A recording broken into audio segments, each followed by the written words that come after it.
सारे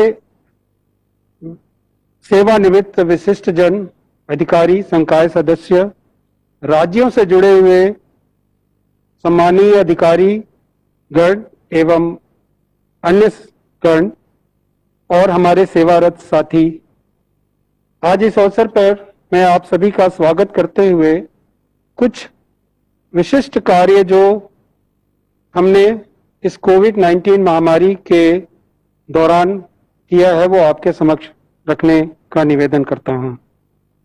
जैसा कि आपको विदित है कि इस महामारी ने पूरे विश्व के समक्ष जीवन और जीविका का प्रश्न रखा था और इस बड़े देश के इस विस्तारपूर्ण पूरी समग्रता के सामने भी करीब 26 करोड़ हमारे जो शिक्षार्थी हैं स्कूली शिक्षा में और अन्य हितधारकों के समक्ष भी इस महामारी ने एक बहुत विशाल प्रश्न रखा था।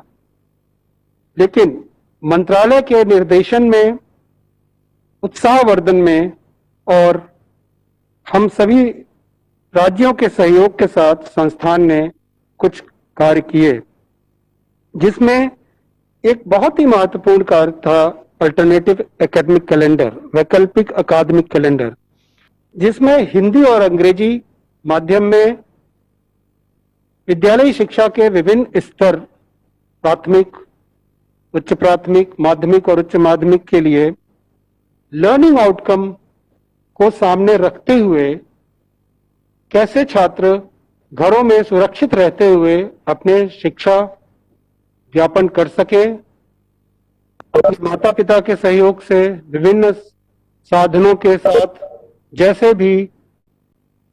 माननीय, आपका धन्यवाद। अब मैं अनुरोध करूंगी सम्माननीय शिक्षा मंत्री श्री रमेश पोखरियाल निशंक जी से कि दीक्षा पोर्टल पर निष्ठा अर्थात स्कूल प्रमुखों और शिक्षकों की समग्र प्रगति के लिए राष्ट्र पहल का शुभारंभ करें। माननीय।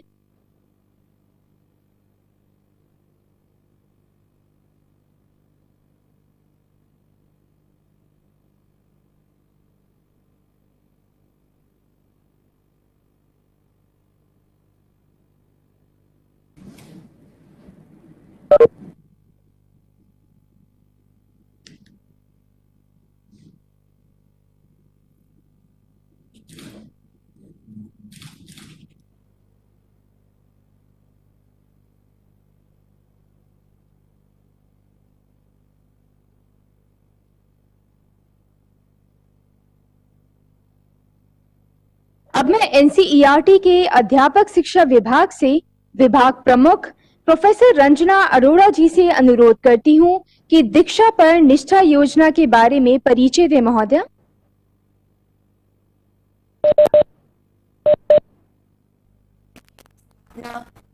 इस समारोह में माननीय शिक्षा मंत्री डॉक्टर रमेश पोखरियाल निशंक जी,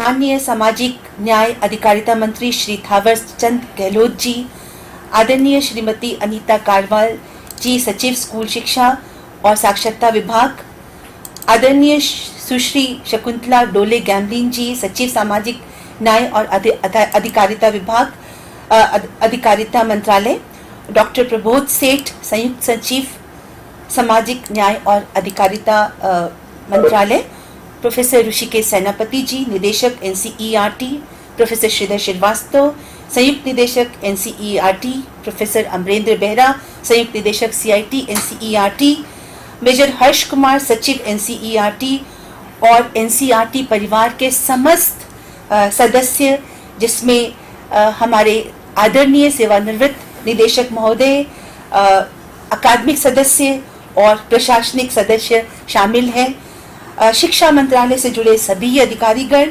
राज्यों और संघ शासित प्रदेशों से जुड़े सभी शिक्षा सचिव, एससीईआरटीज के निदेशक, समग्र शिक्षा के एसपीडीज और अन्य अधिकारीगण एवं सभी प्रिय दर्शकगण एवं श्रोतागण, आप सबका बहुत बहुत स्वागत है एनसीईआरटी के स्थापना दिवस के अवसर पर और निष्ठा ऑनलाइन के शुभ आरंभ के लिए मैं निशंक जी, आदरणीय निशंक जी को बहुत बहुत धन्यवाद देती हूँ। और एक छोटा सा प्रस्तुतिकरण है निष्ठा के ऑनलाइन के इंट्रोडक्शन का स्टार्ट करिए जी। आपने निष्ठा का फेस टू फेस का शुभ आरंभ हुआ था। अगर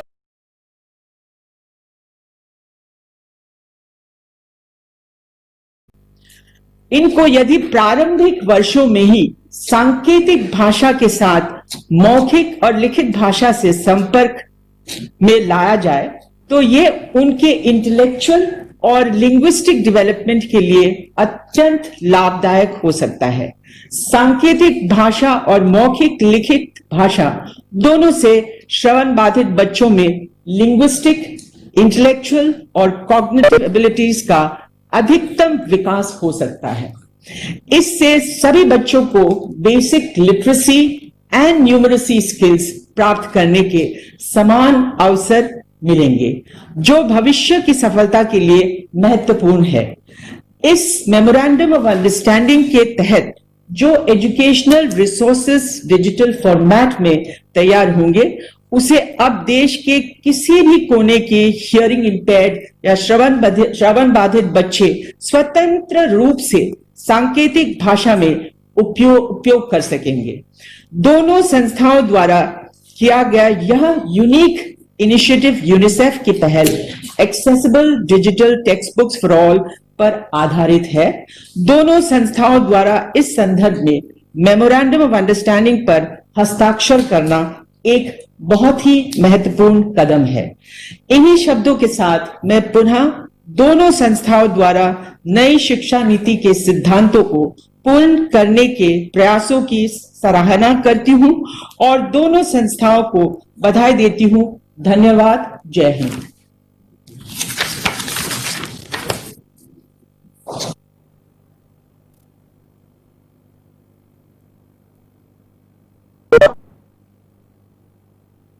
करती हूं कि अपने विचारों से हमें अवगत कराएं।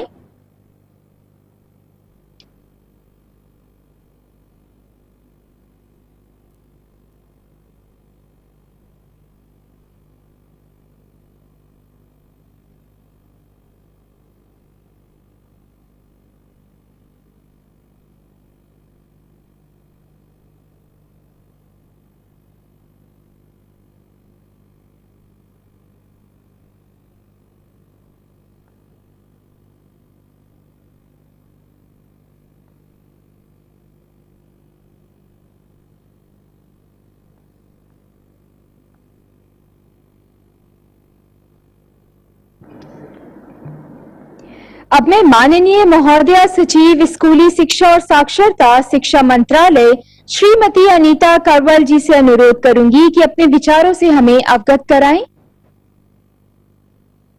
नमस्कार।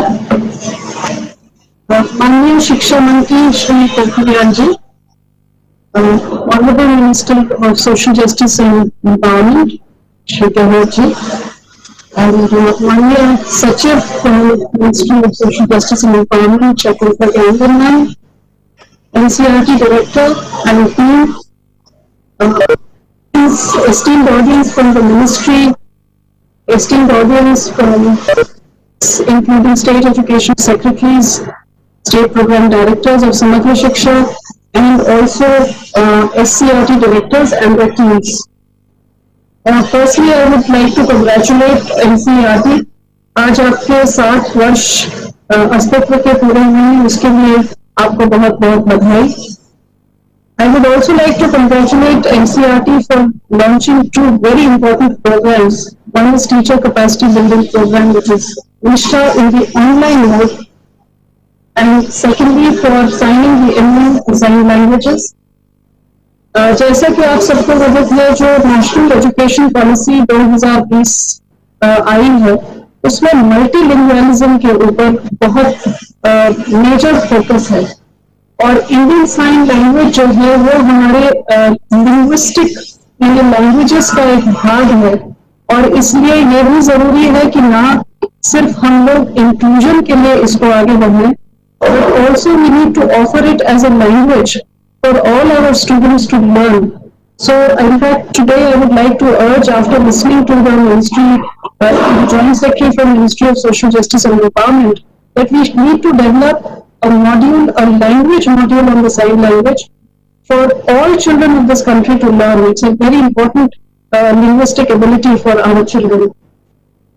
सुबह जो अभी बात हो रही थी उसमें प्रोफेसर श्रीवत श्रीवास्तव ने कुछ बातें बताई जो कोविड के दरमियान एनसीईआरटी की तरफ से पहल हुई है।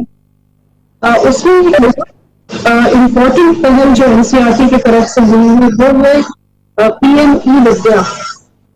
इस प्रोग्राम के तहत तो हमारे दीक्षा प्लेटफॉर्म है और जो हमारे टेलीविजन और रेडियो चैनल्स हैं उसके माध्यम से बच्चों तक लर्निंग का मटेरियल पहुंचाना ये एक बहुत बड़ी पहल हुई है। Diksha is now hosted owned by NCERT और दीक्षा में एनसीईआरटी ने अपने सारे क्यूआर कोड्स लगाएंगे और इन क्यूआर कोड्स की tagging behind the QR codes is tagged e learning material which is available on Diksha.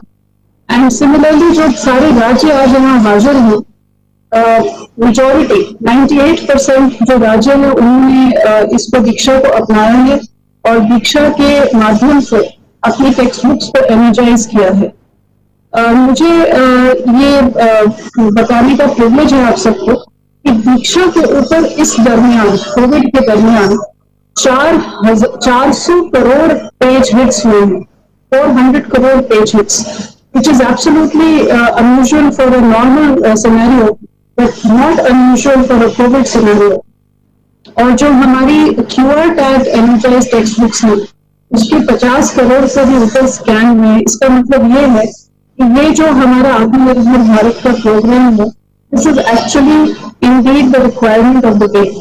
One of the most important aspects of PM E-Vidya program is preparing e-learning material for the visually impaired and for the hearing impaired. और ये जो कार्यक्रम है NIOS, NCERT में CIET और ministry of social justice and empowerment के द्वारा साथ मिलकर के किया जा रहा है। At this occasion I would like to thank the secretary of MSJ Shakuntala Gamlin ma'am. Whenever I have requested for any support of any kind, आपके पास भी आएगा कोई call immediately and promptly for the support. So thank you very much to the ministry. Meeting join करनी है, मुझे तो खुद ही बुला रहे हैं, मैं क्या करेंगे। I will request the lady who is speaking, मुझे खुद ही बुला रहे हैं, please kindly switch off your mic. Thank you so much. जो निष्ठा प्रोग्राम है आप लोग को जैसा कि बताया गया उसका version 1.0 which is for the elementary ages, elementary school. So the teachers who are teaching class 1 to 8 उनके लिए ये प्रोग्राम लॉन्च किया गया है। ये प्रोग्राम पहले जैसा कि बताया गया फेस टू फेस था, अब 24.5 लाख टीचर्स के लिए ये ऑनलाइन होने वाला है। स्टेट्स और यूटीज जो सारे आज यहाँ प्रोग्राम में शामिल हुए उनके लिए खास 2 तरह की रिक्वेस्ट हैं।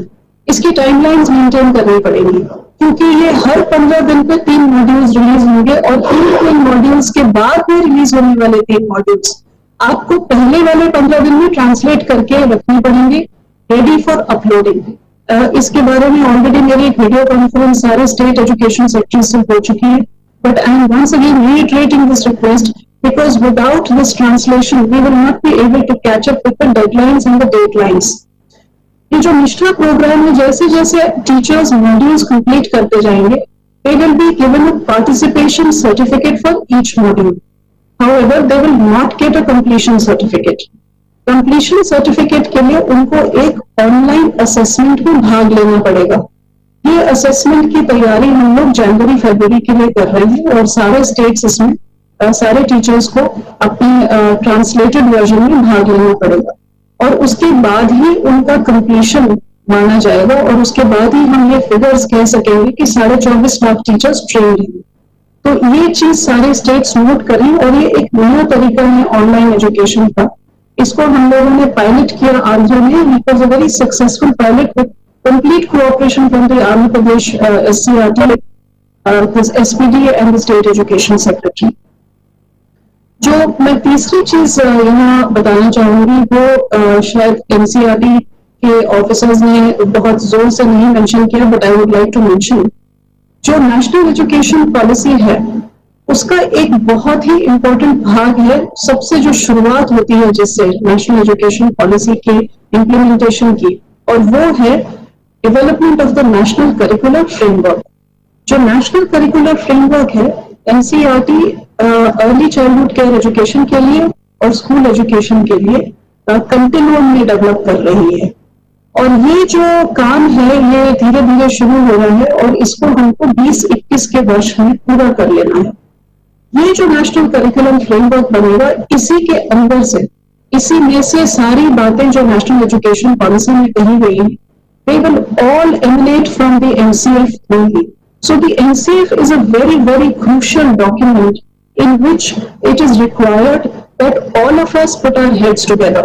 Since all the states and UTs are present, the NCF document, as and when we start the work and we prepare the first draft, there will be a lot of consultation process which will be held with the states and UTs and also with ministries such as the Social Justice Empowerment Ministry, Tribal Affairs Ministry, Women and Child Development Ministry, Defense Ministry, because Sainik schools come under them.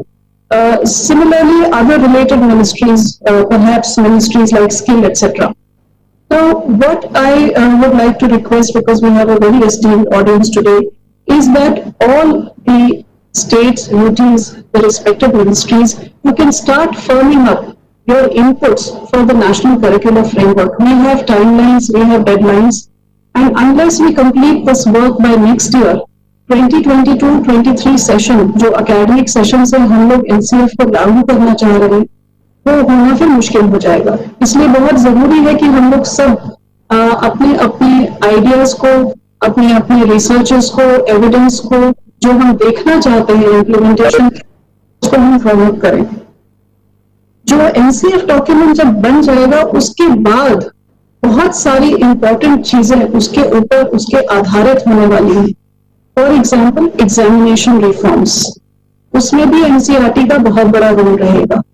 जो ये 60 वर्षों से NCERT जो contribute करती आई है इस देश के एजुकेशन में, उसमें एनसीईआरटी ने न केवल textbooks, syllabus, curricular frameworks, examinations and examination reforms, pedagogies, किस तरह से पढ़ाया जा सके, किस तरह से क्लासरूम ट्रांजैक्शंस हो, क्लासरूम में असेसमेंट किस तरह का हो, स्कूल का असेसमेंट किस तरह का हो, बोर्ड का असेसमेंट किस तरह का हो, सब चीजों में एनसीईआरटी का बहुत बड़ा कंट्रीब्यूशन।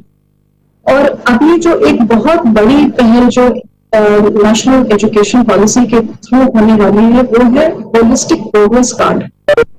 मेरा ये मानना है कि जो पूरी एजुकेशन पॉलिसी है स्कूल एजुकेशन से रिलेटेड, अगर उसको हम एक चीज में सम अप करना चाहें तो वो एक चीज है होलिस्टिक प्रोग्रेस कार्ड, क्योंकि उसमें समावेश हो जाता है नेशनल करिकुलर फ्रेमवर्क, उसी में हमारे टेक्स्ट बुक्स, हमारी पेडागोजीज, हमारे life skills, cognitive, psychomotor and affective domain skills, हमारी वैल्यूज, हमारी एथिक्स, हमारी system of education, everything including examination reforms, वो एक चीज में होलिस्टिक प्रोग्रेस कार्ड में आ जाती है।